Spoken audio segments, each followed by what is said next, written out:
Price of His Betrayal, Part 6. Courtroom was packed to capacity on the day of the verdict. Journalists jostled for space, cameras flashed, and whispers filled the air.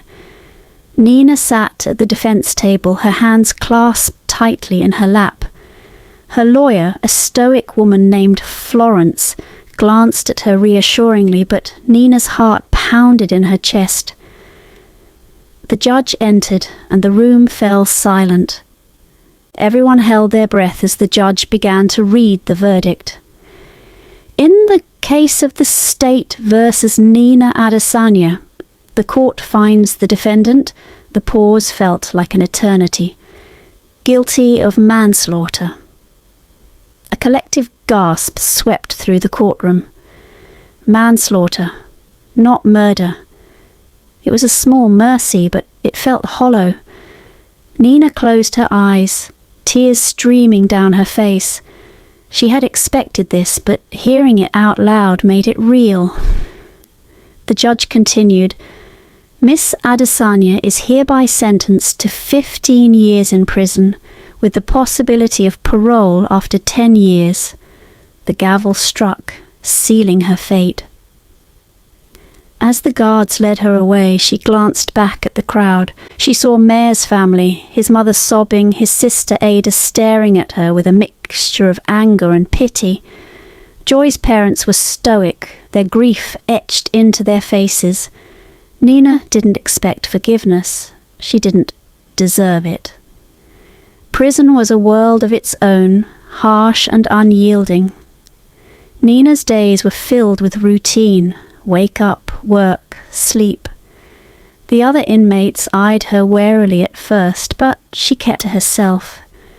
She spent hours in the prison library, lost in books, trying to escape the reality of her confinement. The nights were the hardest. Alone in her cell, the memories would come flooding back. The betrayal, the wedding, the poison. She would lie awake, staring at the ceiling, haunted by what she had done. "I didn't just kill them," she whispered to the darkness. "I killed myself too." Over time, she began to find a strange sense of purpose. She volunteered for every work, helping in the kitchen and teaching other inmates how to read. Slowly, she started to rebuild herself, piece by piece. One day a guard handed her a letter. It was from Ada, Mayor's sister. Nina's hands shook as she opened it. The letter was short, but every word cut deep.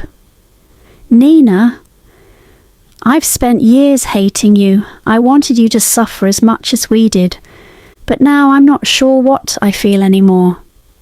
My brother wasn't a saint. I know what he did to you was bad. I can't forgive you. But I also can't carry this anger anymore. Maybe one day we'll both find peace. Ada." Nina clutched the letter to her chest, tears streaming down her face. It wasn't forgiveness, but it was something, a spark of hope in the darkness. From that day on, Nina threw herself into her work. She started writing letters to herself, to Mayor, to Joy. She poured her pain onto paper, trying to make sense of it all. In the cold silence of the prison cell, writing became her only freedom. She was sentenced to 15 years, but she served only 6. It wasn't pity that shortened her time, it was behaviour, remorse, and time served with dignity. She kept to herself, volunteered in the prison clinic, and helped illiterate inmates write letters to their families. The wardens saw her change, and so did the system. Eventually, her file landed on the right desk. A quiet recommendation was made. The court granted her early release for good behaviour. With nothing but a small bag of clothes and a pile of unsent letters, Nina walked out of the prison gates into a world that had long forgotten her. But she didn't return to the city or look back at the ashes of her old life. Instead, she journeyed quietly to a distant village, one untouched by her past. The village had a quiet rhythm that soothed Nina's soul.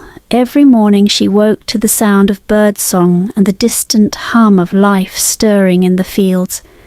She spent her days teaching children at the small village school, pouring her energy into their eager minds.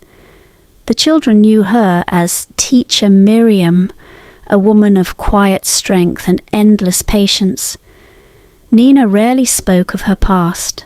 It was a closed chapter, a burden she had carried and laid to rest.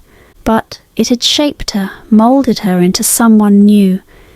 She no longer sought forgiveness from others. She had learned to forgive herself. The darkness of her past no longer defined her.